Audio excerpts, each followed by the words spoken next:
আজকে চারটে চতুষ্কোণে যে বিষয় নিয়ে আমরা কথা বলবো সেটা ভীষণভাবে এই মুহূর্তে দাঁড়িয়ে প্রাসঙ্গিক। তার কারণ শেখ হাসিনা বিতাড়নের যে আন্দোলন বাংলাদেশে শুরু হয়েছিল, সেই আন্দোলন আজকে এই দেশটাকে কোথায় নিয়ে চলে গিয়েছে তার কিছু টুকরো ছবি, টুকরো মুহূর্ত আপনাদের সঙ্গে প্রায় প্রতিদিনই শেয়ার করি।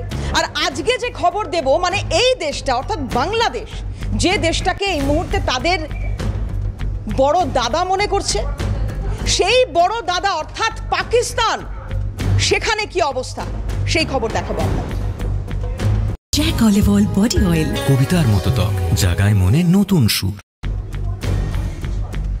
জ্বলছে বলুচিস্তান, দেখছে পাকিস্তান, ভাঙছে পাকিস্তান। আজকে ছবিটা এই জায়গায় দাঁড়িয়েছে যে খবর আমরা সর্বপ্রথম সম্প্রচার করেছিলাম, সেই খবর আজকে গোটা দেশ, গোটা বিশ্ব তাকিয়ে তাকিয়ে দেখছে। আজকে বাংলাদেশের কি অবস্থা, আর এই বাংলাদেশ যখন পাকিস্তানকে এখনো পর্যন্ত সমর্থনের কথা ভাবছে, তাদের কাছ থেকে সমর্থন আদায়ের কথা ভাবছে, তখন পাকিস্তান নিজেদের ঘর গোছাতে ব্যস্ত। আর সেটাই হওয়া স্বাভাবিক। কেন? কারণ এত বড় একটা বিস্ফোরণ হয়ে গেল বলুচিস্তানে। তারপর কি বলবে পাকিস্তান? আজকে এটা নিয়ে কথা বলবো। আমাদের সঙ্গে এই মুহূর্তে চিফ রিপোর্টার সত্যজিৎ মুখোপাধ্যায় রয়েছেন। এবং সত্যজিৎ, তুমি এতদিন ধরে যে ব্যাখ্যাগুলো তুলে ধরেছো, সেখানে এটা বারবার বলার চেষ্টা করেছো যে ভুল করছে বাংলাদেশ, ভুল করছে বাংলাদেশ, অনেক ত্রুটিপূর্ণ কাজ এমন কিছু বাংলাদেশ করছে, এবং যেটার জন্য পরবর্তী ক্ষেত্রে পস্তাতে হবে। আমি জানতে চাইবো, আজকে যেটার আধারে আমরাই আলোচনা করছি, অর্থাৎ বলুচিস্তানে যে বিস্ফোরণের ঘটনা ঘটে গেল, পাকিস্তান তো দেখছে, বুঝছে, বছরের পর বছর ধরে তারা দেখছে, বুঝছে, বাংলাদেশকে শিখবে না? দেখো, বাংলাদেশ যদি শিখতই তাও তো 5 মাসে শিখে যেত। কিন্তু বাংলাদেশের এই মৌলবাদের শিক্ষা থেকে বোধহয় দেবারতী তুমি যে প্রশ্ন করছিলে, সেটা থেকে সরে আসার কোনো ইচ্ছে তো আমরা দেখতে পাচ্ছি না আপাতত। কারণ বাংলাদেশের অনিবার্য যে পরিস্থিতি, সেই অনিবার্য পরিস্থিতি কি বলছে, একটা কথা দিয়ে আমরা বলে দেবো যে তথ্য দেবারতী জানাচ্ছিল যে বালুচিস্তানে যে বিস্ফোরণের কথা আমরা বলছি, বালুচিস্তানের খুজদার যে অঞ্চল, সেখানে বালুচিস্তান লিবারেশন আর্মি বিস্ফোরণ ঘটিয়েছে, প্রচুর মানুষ মারা গেছেন, এবং কার্যত সেখানে পাক প্রশাসন সম্পূর্ণ নিয়ন্ত্রণ তাদের ছিল না, আবার নতুন করে ক্ষয়ক্ষতির মুখে পড়েছে, এবং খুব দ্রুত হয়তো বালুচিস্তান ভেঙে বেরিয়ে যাবে পাকিস্তান থেকে সেই ছবিটা। অর্থাৎ পাকিস্তানকে যারা এই মুহূর্তে তাদের একদম প্রপিতামহ ভাবছেন, তাদের অবস্থা কী হবে আগামী দিনে, এরকম একে একে একে একে বাংলাদেশ জুড়ে অনেকগুলো বালুচিস্তান তৈরি হবে, এবং সেই ছবি একদম অনিবার্যভাবে আমাদের দুর্ভাগ্যজনকভাবে দেখতে হবে। তবে যে কথাটা এখন বলার প্রয়োজন, সেই ছবিটা হলো বাংলাদেশের সম্পর্কে যিনি সবেমাত্র মন্ত্রিত্ব পদ থেকে বেরিয়ে গেছেন, আসাদুজ্জামান খান কামাল, তিনি কি বলেছেন? তিনি বলেছেন যে সম্পূর্ণ গোয়েন্দা ব্যর্থতা ছিল, বাংলাদেশে ছাত্র আন্দোলনকে সামনে রেখে মৌলবাদীরা জড়ো হয়েছিল, এবং ভারতীয় একটি ইংরেজি পত্রিকাকে যে তিনি সাক্ষাৎকার দিয়েছেন, সেখানে সরাসরি বলেছেন যে এই কারণে নির্দিষ্টভাবে সেখানে একেবারে ডিফেন্স অর্থাৎ আর্মি এবং মৌলবাদ একসঙ্গে মিলে একটা অভ্যুত্থানের চেষ্টা করেছে। সেই 5ই অগস্ট থেকে শুরু হয়ে আজ পর্যন্ত সেই চেষ্টা বারে বারে হচ্ছে, এবং ইসলামিক রেভলিউশন আর্মি তৈরির চেষ্টা হচ্ছে। এবং যেটা আজ করেই কিন্তু, কারণ যেটা জানার প্রয়োজন, প্রায় 70,000 কোটি টাকা বাংলাদেশ হারিয়েছে ইতিমধ্যে তাদের বিভিন্ন সেক্টর, অর্থাৎ নির্দিষ্টভাবে বললে তাদের যে অংশে, অর্থাৎ তারা মানবিক বিভিন্ন গ্রাউন্ডে সাহায্য পেত, সেই সমস্ত সাহায্য এখন আপাতত বন্ধ রয়েছে। এবং এই যে অর্থগুলো দীর্ঘদিন ধরে 50 বছর ধরে বাংলাদেশ পাচ্ছিল, তার একটা বড় অংশ ইতিমধ্যেই তারা জঙ্গিদের হাতে গত 5 মাসে তুলে দিয়েছে, মৌলবাদীদের হাতে। সেটা জানার পরেই খুব সতর্কভাবেই একদম মার্কিন প্রশাসনের তরফে মার্কো রুবিও, তিনি মার্কিন বিদেশ সচিব, তিনি পরিষ্কারভাবে বলেছেন যে সমস্ত সাহায্য বন্ধ করা হয়েছে, মার্কিন এইডস বন্ধ করে দেওয়া হয়েছে। এবং তার পাশাপাশি কি ছবি এসছে যে ভিসা স্যাংশন হয়েছে এবং ট্রাভেল স্যাংশন, ট্রাভেল নিষেধাজ্ঞা হয়েছে। বাংলাদেশের এই পরিস্থিতির উপর দাঁড়িয়ে যে গুরুত্বপূর্ণ ছবি আজকে এই মুহূর্তে আমাদের কাছে আসছে, তা আরও ভয়ঙ্কর। কতটা ভয়ঙ্কর সেই ছবিটা হলো যে বাংলাদেশে যে তথ্য আমাদের হাতে পৌঁছচ্ছে, যে একটা গুরুত্বপূর্ণ বৈঠক হয়েছে, যখন ডোনাল্ড ট্রাম্প সরাসরি বাংলাদেশে একের পর এক নিষেধাজ্ঞা তিনি জারি করছেন, একের পর এক বিষয় তিনি তুলে ধরছেন বাংলাদেশ সমস্যার মধ্যে বেগতিক বিপাকে পড়ছে। সেখানে অদ্ভুতভাবে শুধুমাত্র ঢাকার যে মার্কিন দূতাবাস আছে সেখানে বোধহয় আমেরিকার এই নিষেধাজ্ঞা পৌঁছচ্ছে না বোধহয়। তার কারণ সেখানে আজকে সকাল থেকেই ঘণ্টাখানেকের একটা বৈঠক হয়, গোপন সূত্রে আমরা খবর পাচ্ছি, এবং সেখানে জাতীয় পার্টির যিনি মুখ অর্থাৎ জিএম কাদির তিনি সেই বৈঠকে ছিলেন। তিনি ছাড়াও আরও 4 জন ছিলেন। এই জিএম কাদির সহ 4 জনের সঙ্গে বৈঠক করেন ভারপ্রাপ্ত মার্কিন রাষ্ট্রদূত স্ট্রেসিয়ান জ্যাকবসন। এবং যে তথ্য গোপন সূত্র মারফত আমাদের কাছে উঠে আসছে যে ঢাকার মার্কিন দূতাবাসে এই গুরুত্বপূর্ণ বৈঠকের আজকের বৈঠকের উপর দাঁড়িয়ে আগামী দিনের বাংলাদেশ তার পথ মোটামুটি আজকে স্থির হয়ে গেছে। অনেকগুলো রাজনৈতিক দলের কপাল পুড়ছে বাংলাদেশে, আমরা একে একে আসছি। সেখানে হিলারি ক্লিন্টনের বান্ধবী এবং বর্তমানে বাংলাদেশের রাষ্ট্রদূত ভারপ্রাপ্ত যিনি আছেন মার্কিন রাষ্ট্রদূত স্ট্রেসিয়ান জ্যাকবসন, তিনি জিজ্ঞাসা করেন এই জিএম কাদিরকে যে এই মুহূর্তে বাংলাদেশের নির্বাচন হওয়া প্রয়োজন কিনা। উত্তরে যে তথ্য আমরা পাচ্ছি, জিএম কাদির বলেন যে নির্বাচন প্রয়োজন। তখন তার কাছে জানতে চাওয়া হয় যে এই নির্বাচনে আওয়ামী লীগ কি পার্টিসিপেট করতে পারে। তখন কাদির বলেন একদমই নয়, আওয়ামী লীগকে পার্টিসিপেট করতে দেওয়া যাবে না। আমরা সোর্স মারফত এই আজকের তথ্য জানতে পারছি। এবং সেই বৈঠকের নির্দেশ অনুযায়ী হয়তো অতি দ্রুত আওয়ামী লীগের যে রেজিস্ট্রেশন তা ক্যান্সেল করা হতে পারে নির্বাচন বাংলাদেশের নির্বাচন কমিশনের মাধ্যমে। এরপর বিএনপির সম্পর্কে তথ্য উঠে আসে, বলা হয় যে বিএনপিকেও এই নির্বাচনে অংশ না করতে দেওয়া উচিত, অর্থাৎ যে পরবর্তী সাধারণ নির্বাচন হবে। তখন তাকে জিজ্ঞাসা করা হয় যে আপনি কি ইউনূসকে সমর্থন করেন। তখন তিনি বলেন যে মোহাম্মদ ইউনূস যদি কোনো দল করে আমাদের সমর্থন আছে, অর্থাৎ জাতীয় পার্টির সমর্থন আছে। এবং এক্ষেত্রে মৌলবাদের শিকড় কতটা গভীর অবধি তাকে যখন রাষ্ট্রের মৌলবাদের পরিস্থিতি জানতে চাওয়া হয় তখন তিনি বলেন যে তার দাদা প্রয়াত হোসেন মোহাম্মদ এরশাদি বাংলাদেশের রাষ্ট্রধর্ম ইসলামকে নির্দিষ্টভাবে নিয়ে এসেছিল বা নির্দিষ্ট করেছিল। ফলে তাদের মনোভাবটা কি বাংলাদেশের জন্য বা বাংলাদেশের ধর্মনিরপেক্ষতার জন্য সেটা পরিষ্কার। এরপর স্ট্রেসিয়ান জ্যাকবসন জানতে চান যে এই বৈঠকেই তিনি জিএম কাদিরকে প্রশ্ন করেন যে তার বিরুদ্ধে বেশ কিছু ফৌজদারি মামলা আছে। তিনি বলেন যে এগুলো বিএনপির সাজানো মামলা, বিএনপিকে নির্বাচনে অংশগ্রহণ করতে দেওয়া কোনো মতেই যাবে না। জিএম কাদির বলেন আজকে ঢাকার মার্কিন দূতাবাসে এই বৈঠকটি হয়েছে। এই এক্সক্লুসিভ ইনফরমেশন আমাদের কাছে আসছে।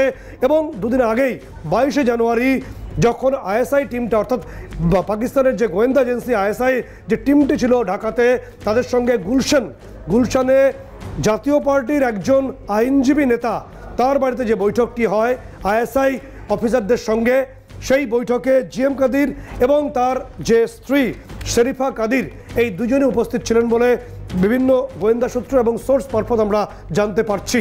অর্থাৎ আইএসআইয়ের অত্যন্ত ঘনিষ্ঠ, পাকিস্তান ঘনিষ্ঠ এবং হোসেন মোহাম্মদ এরশাদের পরবর্তী উত্তরসূরি এবং জাতীয় পার্টির দায়িত্বে থাকা জিএম কাদিরই এই নির্দিষ্টভাবে মোহাম্মদ ইউনূসকে নিয়ে পরবর্তী একটি দল, রাজনৈতিক দল তৈরি করতে চলেছেন যাদের সমর্থনে থাকবে জামাত সহ হিজবুত তাহরির সহ সমস্ত মৌলবাদী দল। এরপর যে তথ্য আসছে যে ইউনূস সম্ভবত যে ছবি আসছে যে প্রেসিডেন্টকে সরাবেন, তিনি বর্তমান যিনি আছেন চুপ্পুকে সরিয়ে শাহাবুদ্দিনকে সরিয়ে তিনি পরবর্তী রাষ্ট্রের ক্ষমতা আসতে চাইছেন। এবং আইএসআর তরফে অর্থাৎ পাকিস্তানের তরফে একটা বার্তা দেওয়া হয়েছে যে আপনি ক্ষমতায় এসে আপনি দায়িত্ব নিন।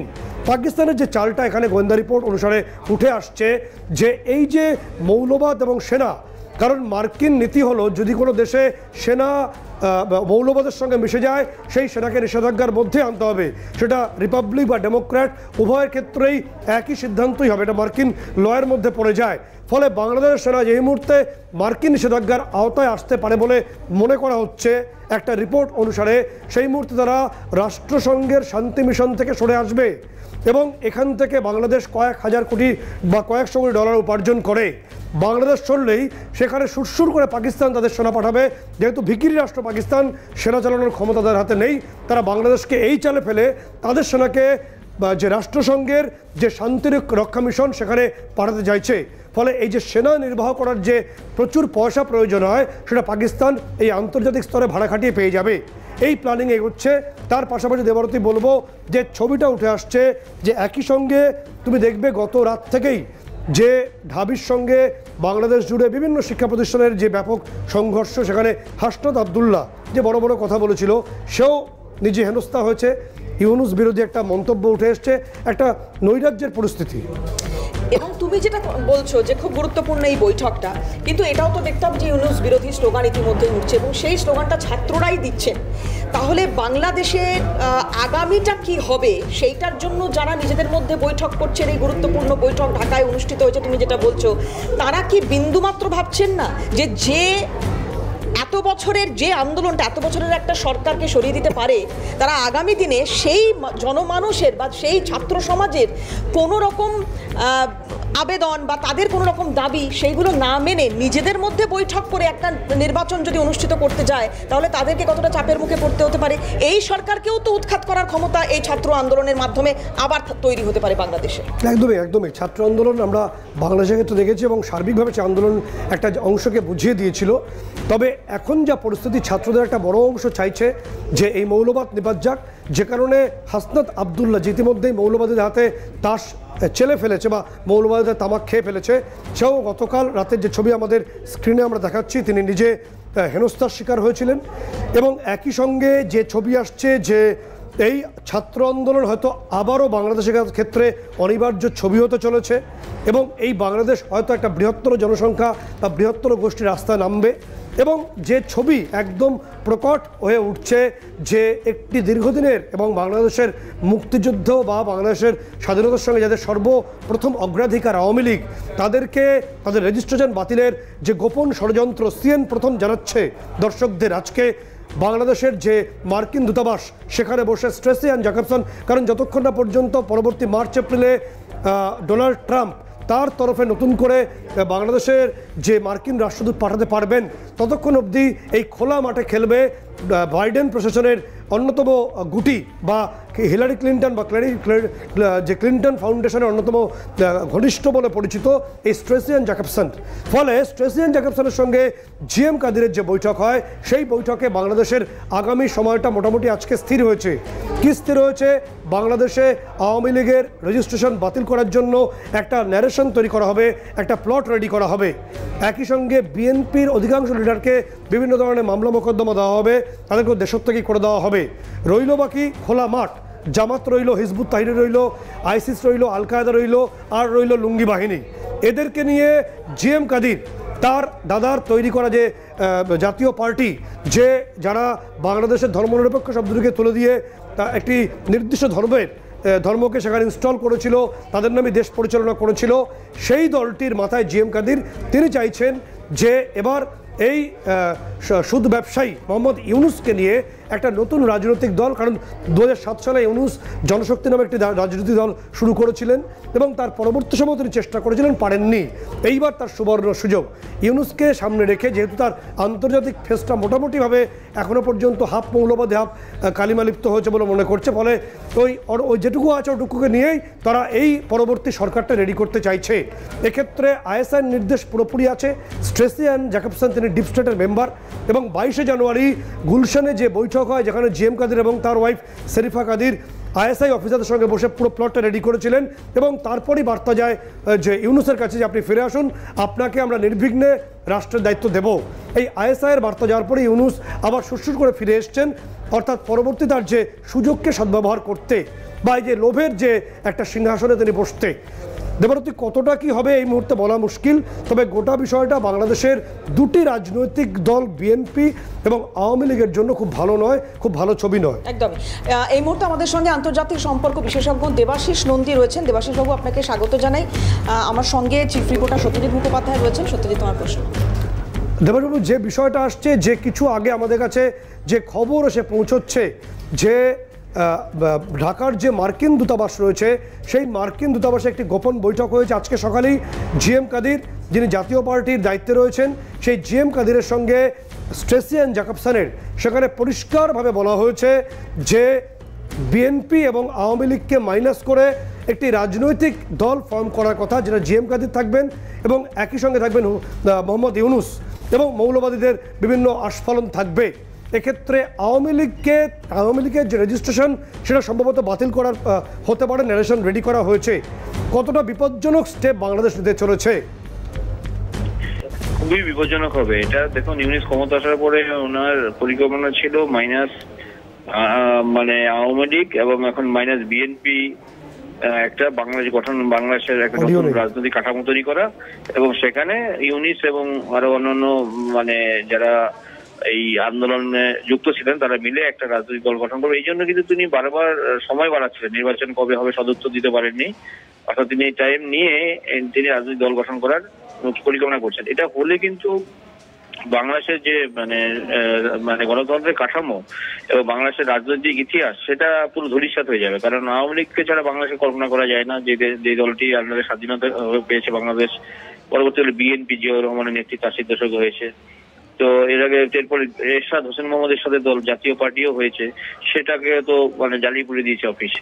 অর্থাৎ মানে এক্সিস্টিং যে প্রতিষ্ঠিত রাজনৈতিক দলগুলো ওদেরকে মাইনাস করে নতুন দল গঠন করা, এটা একটা বড় ষড়যন্ত্র, এবং সেই ষড়যন্ত্রে অবশ্যই পাকিস্তানের একটা বড় হাত তো রয়েছে এবং রাজাকার বাহিনীর একটা হাত রয়েছে, এবং দীর্ঘদিনের পরিকল্পনা তাদের যে তারা রাজনীতির মূল স্রোতে আসবেন। কিন্তু আমি গতকালও বাংলাদেশের কিছু এক্সপার্টের সাথে কথা বলবেন এবং আমি শ্রীলঙ্কাতেও বাংলাদেশের এক্সপার্টের সাথে কথা বললাম, তারাও কিন্তু এটাতে তারা মানে মানে মানে ভাবিত যে বাংলাদেশের ভবিষ্যৎ কি হবে, এবং তারা কিন্তু কোনোভাবে চায় না জামাত ক্ষমতায় আসে। এবং তারা পরিষ্কার করলেন জামাত কখনো যদি ইলেকশন হয় এই মুহূর্তে 300 সদস্য বিশিষ্টের বাংলাদেশ পার্লামেন্টে 15টি বেশি আসন কখনো জামাত ভোট হলে পাবে না। যেহেতু ভোট হলে পাবে না, সেই তো অন্যান্য আওয়ামী বিএনপি পন্থী লোকদের একটা করে তাদেরকে চাপে রেখে নতুন দল গঠন করে তার মূলধারার জাতীয় দলগুলোকে বাদ দিতে চাইছেন আর কি তারা। সুতরাং এটা আমি আপনার দুটো বিষয় বলবো, যে 50 বছর ধরে বাংলাদেশ যে ইউএস এইডস পাচ্ছিল সেটা আপাতত বন্ধ হয়ে গেছে, প্রথম ব্যাপার। দ্বিতীয় বিষয় হলো যে বাংলাদেশি যারা বেআইনিভাবে আমেরিকায় বসবাস করছেন, গত কয়েকদিন ধরে মানে 24শে জানুয়ারির পর থেকেই ব্যাপক ধরপাকড়, প্রায় 1 লক্ষ মতো বাংলাদেশিকে ধরা হবে, এর একটা পরিকল্পনা করে নেওয়া হয়েছে বলে জানতে পারছি। এবং জ্যাকসন হাইটস, কুইন্স বা ব্রুকলিন এই সমস্ত অংশ থেকে বাংলাদেশিরা এতটাই ত্রাহ্যস্পর্শ যে সেখানে তারা বিভিন্ন অফিস টফিসে যাওয়া বন্ধ করে দিয়েছেন, রাস্তায় বেরোচ্ছেন না। এরকম একটা অবস্থায় রয়েছে যে বাংলাদেশি হলেই আমেরিকায় ধরপাকড় চলছে, নিষেধাজ্ঞার মুখে বাংলাদেশে একাধিক বিষয় ইতিমধ্যে চলে এসছে। ফলে আপনি যেটা বলছিলেন যে মৌলবাদের সঙ্গে হাত ধরাধরি করা এবং সে কারণে মার্কিন বিষ নজরে পড়া, তাহলে কোথাও কি বাংলাদেশ তার বিপদ নিজেই কি খাল কেটে কুমির নিয়ে এসছে? অবশ্যই দেখুন, এই যে সিদ্ধান্ত, এই সিদ্ধান্তের প্রভাব বাংলাদেশে যে ডায়াসপোরা বিদেশে রয়েছেন আমেরিকা তাদের উপর পড়বে। কারণ বাংলাদেশের একটা প্রবণতা আছে বিদেশে গিয়ে সেটেল করার, এবং বাংলাদেশের রেমিটেন্সের একটা অর্থনীতি বড় অংশ। এবং আজ থেকে 20-22 বছর আগে মানে এক ধরনের ভিসা আমেরিকা বাংলাদেশকে দিত, সেটা হচ্ছে লটারি ভিসা। লটারির মাধ্যমে সাধারণ লোক লটারির অন্তর্ভুক্ত যেতে পারতেন, তারা ওখানে সেটেল হয়েছে, এবং তারা বাংলাদেশের কিছু দালাল চক্রের মাধ্যমে অবৈধভাবে ওখানে গিয়ে সেটেল করেন। যারা ওইভাবে সেটেল করছেন তাদের পক্ষে বিপজ্জনক হবে, কারণ ট্রাম্প এসে বলে দিয়েছেন নতুন নাগরিকত্ব আইন কি হবে, কারা থাকতে পারবেন সেই দেশে, কে থাকতে পারবেন না। এবং ট্রাম্প যখন আগেও ক্ষমতা ছিলেন তখনও কিন্তু তার অভিবাসন নীতিটা খুব কড়া ছিল, অর্থাৎ আমেরিকা ফর আমেরিকানস মানে এমন একটা নীতি কিন্তু ছিল। ফলে বাংলাদেশের উপর নতুন সরকারের উপর যেহেতু একটা রাগ রয়েছে ডোনাল্ড ট্রাম্পের, সুতরাং তিনি কড়া পদক্ষেপের মাধ্যমে একটা ভুল পথে মানে বার্তা দেবেন বাংলাদেশ সরকারকে, তোমরা অবিলম্বে এটা বন্ধ করো, নাহলে সব বিষয় তোমাদের প্রতি আমরা বিরূপ নীতি গ্রহণ করবো। বিষয় আপনাকে সামনে এনে দেবো। 2006 সালে প্যারিসের একটা সম্মেলনে নির্দিষ্টভাবে এই মোহাম্মদ ইউনূস তৎকালীন যখন ট্রাম্প ক্ষমতায় এসেছিলেন বলেছিলেন যে একটা সূর্যগ্রহণ শুরু হয়েছে এবং মানব জাতির পক্ষে খুব একটা দুর্ভোগের সময়, তিনি একদম নির্দিষ্ট করে বলেছিলেন। এবং 2024 সেপ্টেম্বর মাসে যখন মোহাম্মদ ইউনূস আমেরিকায় গেছিলেন, তিনি বাইডেনের সঙ্গে দেখা করেছিলেন, হিলারি ক্লিন্টন, বিল ক্লিন্টনের সঙ্গে মিট করেছিলেন, কিন্তু তিনি ট্রাম্পকে এড়িয়ে গেছিলেন। এই মুহূর্তে ক্ষমতা এসে ট্রাম্প এই সমস্ত বিষয়গুলোকে মাথায় রেখেছেন, এবং ইউনূসের যে দীর্ঘ ট্রাম্প বিরোধিতা সেটা হয়তো তিনি তার পরবর্তী স্টেপের মধ্যে দিয়ে সামনে নিয়ে আসতে পারেন। এই সম্ভাবনা কতটা তীব্র হতে পারে? হতেই পারে, সেটা তো তিনি নির্বাচনের জয়ী হওয়ার আগে এবং পরে বিভিন্ন সময় সেটা বার্তা দিয়েছেন। এবং ট্রাম্প কিন্তু খুব প্রতিহিংসাপরায়ণ মানুষ, এটি সমস্ত পরিস্থিতি এবং স্টেটমেন্টগুলো যে দেওয়া হয়েছিল ইউএস পক্ষ থেকে নজর রেখেছেন, এবং ক্ষমতা আসার পর অল্প দিনের মধ্যে যে পদক্ষেপগুলো গ্রহণ করেছেন ট্রাম্প অ্যাডমিনিস্ট্রেশন, এটা পরিষ্কার যে আগামী দিনে ইউনিট সরকারকে অবশ্যই চাপে রাখবে। মানে এটা মানে তার যে মানে বাইডেন প্রীতি, তার জন্য ট্রাম্প তাকে ক্ষমা করবেন আর কি। ঠিক দেবভাবে আমি আসছি। দেবতে একটা বিষয় যেটা উঠে আসছে যে বারে বারে এই মোহাম্মদ ইউনূস তিনি তার বাইডেন প্রীতি দেখিয়েছেন, একদম সরাসরি ট্রাম্পকে আক্রমণ করেছেন, যে কারণে মার্চ এপ্রিলে পরবর্তী মার্কিন রাষ্ট্রদূত আসার আগে পর্যন্ত যে খেলাটা খেলবেন স্ট্রেসিয়ান জ্যাকবসন, সেটাকে এখন আপাতত ট্রাম্প একটা গুটি সাজিয়ে নিচ্ছেন বলে মনে করা হচ্ছে। চারটে চতুষ্কোণে আমি দেবারতী রয়েছি আপনাদের সঙ্গে, চিফ রিপোর্টার সত্যজিৎ মুখোপাধ্যায় রয়েছেন আমাদের সঙ্গে, এবং সত্যজিতের কাছে যে প্রশ্নটা আমি এখানে রাখতে চাইবো, সত্যজিৎ, যে এই যে ইলেকশনটা নিয়ে একটা টালবাহানা চলছে, ক্রমাগত পেছানোর কথা হচ্ছে, কেউ কেউ তো সঠিকভাবে বলতেও পারছেন না। মোহাম্মদ ইউনূস তিনি নিজেই অনেকবার বলছেন যে কখনো এই বছর, কখনো 26 পর্যন্ত টানছেন। তো এই যে ইলেকশনটা বারবার পেছোচ্ছে, এর পেছনে কি কোনো পাক মদত রয়েছে? দেখো, পুরোটাই আইএসআই মদত বলে গোয়েন্দারা মনে করছেন। তার কারণ হলো, দেবব্রত গুরুত্বপূর্ণ প্রশ্ন করেছেন যে এই যে কোনো মদত রয়েছে কিনা। একদমই তাই, কারণ আইএসআই এর কর্তাদের সঙ্গে জিএম কাদেরের বৈঠক হয় 22 জানুয়ারি গুলশানের একটি বাড়িতে। সেখানে জাতীয় পার্টির কোনো আইনজীবী নেতার বাড়িতে বলে আমরা জানতে পারছি, তথ্য জানালাম। এবং আইএসআইয়ের তরফে বলা হয়েছে যে minus BNP minus Awami League, তারা চাইছে একটা জেহাদের সরকার, এবং সেই সরকারের মাথায় থাকবে মোহাম্মদ ইউনূস, একটা ফেস, এবং অর্থাৎ তাকে ব্যাক সাপোর্ট পুরোপুরি দেবে এই জিএম কাদের এবং তার টিম বলে আপাতভাবে স্থির হয়েছে। এবং এই যে ডিপ স্টেটের মেম্বার বলে মনে করা হয় স্ট্রেসিয়ান জ্যাকবসন, তাকে নিয়ে আজকে বৈঠক হয়েছে। দেবাশিসবাবু সঙ্গে আছেন, যে তথ্য যাব, যে আজকে যে তথ্য আমরা পাচ্ছি, এক্সক্লুসিভ ইনফরমেশন, জিএম কাদেরের সঙ্গে আজকে সকালেই বৈঠক হয়েছে স্ট্রেসিয়ান জ্যাকবসনের, এবং সেখানে স্থির হয়েছে যে আওয়ামী লীগের রেজিস্ট্রেশন কী করে বাতিল করতে হবে তার ন্যারেশন রেডি করা হয়েছে, তার পটভূমিকা রেডি করা হয়েছে, বিএনপি লিডারদের জেলে পড়া হবে তার পটভূমিকা রেডি করা হয়েছে, এবং মোহাম্মদ ইউনূসকে দিয়ে একটা আপাত নিরীহ মৌলবাদী পার্টি যার সঙ্গে থাকবে মৌলবাদের আস্ফালন। এটা বাংলাদেশের জন্য, বাংলাদেশের সাধারণ মানুষের জন্য কতটা ভয়ঙ্কর দিন আসতে চলেছে।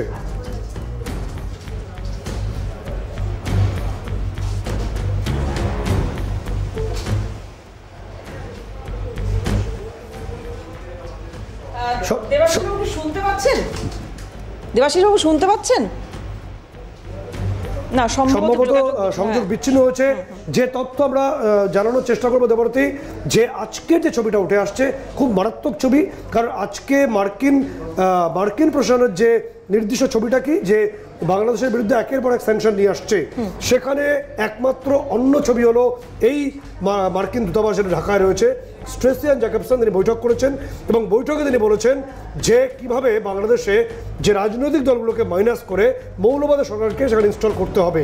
মদতে রয়েছে জিএম কাদের। তাহলে মানে সত্যজিৎ, এটা তো খুব স্পষ্ট হচ্ছে যে পাকিস্তান ভারত বিরোধিতায় বাংলাদেশকে ব্যবহার করছে। বাংলাদেশের মানে যে আন্দোলনটা আমরা দেখলাম, এর পেছনে তো যথেষ্ট বুদ্ধিমত্তাও কাজ করেছে এই আন্দোলনটার পেছনে। তো সেই বুদ্ধিমত্তা এখন এটা বুঝতে পারছে না যে বাংলাদেশের জন্য আদপে এটা ক্ষতি হচ্ছে। দেখো, জিহাদ সবসময় মানুষকে বোকা বানিয়ে দেয়, এবং বাংলাদেশ বুঝতে অনেক সময় নিয়ে ফেলেছে, কারণ ইতিমধ্যে বাংলাদেশের এই মৌলবাদীরা তারা বাঘের পিঠে চড়ে বসেছে। পাকিস্তান অত্যন্ত ধূর্ত, তারা এই মুহূর্তে দেউলিয়া, জিহাদের সঙ্গে বসবাস করে তারা দেউলিয়া হয়ে গেছে, যে কারণে তারা ইতিমধ্যেই বাংলাদেশের এই সেনা কু বা সেনা অভ্যুত্থান মৌলবাদের সঙ্গে যদি করতে পারে, তাহলে বাই পার্টিশন, যেটা আমেরিকার যে পলিসি, সেই পলিসি হলো যে যদি কোনো রাষ্ট্রের সেনার সঙ্গে মৌলবাদ যোগ আমেরিকা পায়, তাহলে সেই সেনাকে তারা নিষেধাজ্ঞার মধ্যে নিয়ে আসে। বাংলাদেশের ক্ষেত্রে অনতিবিলম্বে সেটা ঘটতে চলেছে বলে বড় অংশ মনে করছে। তাহলে শান্তিরক্ষা মিশন থেকে বাংলাদেশ সরলেই আবার পাকিস্তান সেখানে সেনা পাঠিয়ে দেবে। ফলে পাকিস্তান সেখানে কয়েকশো ডলার বা কয়েক হাজার ডলার তারা সেখানে মানে আর্ন করতে পারবে, সারা বছরে উপার্জন করতে পারবে। বাংলাদেশের মাটিকে ভাঙিয়ে পাকিস্তানের এই স্কিম বা এই যে পরিকল্পনা, সেটা ক্রমশ সামনে আসছে। আমাদের সঙ্গে দেবাশিসবাবু রয়েছেন, খুব সংক্ষেপে আমরা ওনার উত্তর নিতে পারবো। সত্যজিৎ, আমার প্রশ্ন খুব সংক্ষেপে আসছি, যে বাংলাদেশের আজকে যে ছবি, জিএম কাদের হট করে তিনি একেবারে ময়দানে নেমে পড়েছেন। তার সঙ্গে আজকে বৈঠক হয়েছে স্ট্রেসিয়ান জ্যাকবসনের, এবং মাইনাস করা হচ্ছে আওয়ামী লীগকে, তার রেজিস্ট্রেশন বাতিল করা হচ্ছে। বিএনপিকেও একই পথে হাঁটা হবে, হয়তো তাদেরকেও নির্বাচনে অংশ নিতে দেওয়া হবে না। কতটা বিপজ্জনক বাংলাদেশের মানুষের জন্য এই ছবিটা? খুবই বিপজ্জনক। দেখুন, আমি যদি হাসিনাকে স্বৈরাচারী ধরেও নিই, তাহলে এক স্বৈরাচারকে দূর করে আরেক স্বৈরাচারকে আনা হবে, কারণ তারা হাসিনার বিরুদ্ধে অভিযোগ ছিল তিনি দুবার নির্বাচনে বিরোধীদের স্পেস দেননি, সেই দলগুলোকে নিষেধাজ্ঞা করেছিলেন, এবং কোটা বিরোধী আন্দোলনে সেটা রিফ্লেক্টেড হয়েছে। তারপরে যদি সেটাই হয়, তাহলে তো এই আন্দোলনের বৈধতা নিয়ে প্রশ্ন উঠবে, কোটা বিরোধী আন্দোলনের।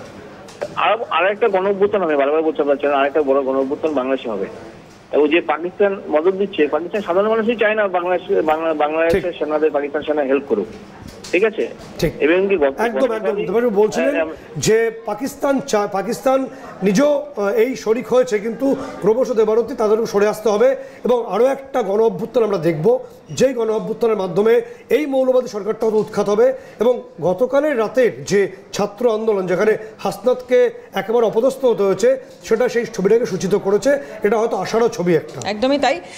আজকে সময় শেষ, তাই এখানেই 4টে চতুষ্কোণ শেষ করতে হচ্ছে। তবে এইটা নতুন করে বলার অপেক্ষা রাখে না, কিন্তু যেরকমটা দেখছেন যে পরিস্থিতি তৈরি হয়েছে বাংলাদেশে, সেই পরিস্থিতিকে আমাদের কিন্তু তীক্ষ্ণ নজর থাকবে। এবং আবারও বলবো, ভারত বিরোধিতায় যদি একটা শব্দ ওপার থেকে আসে, এপারও প্রস্তুত থাকছে।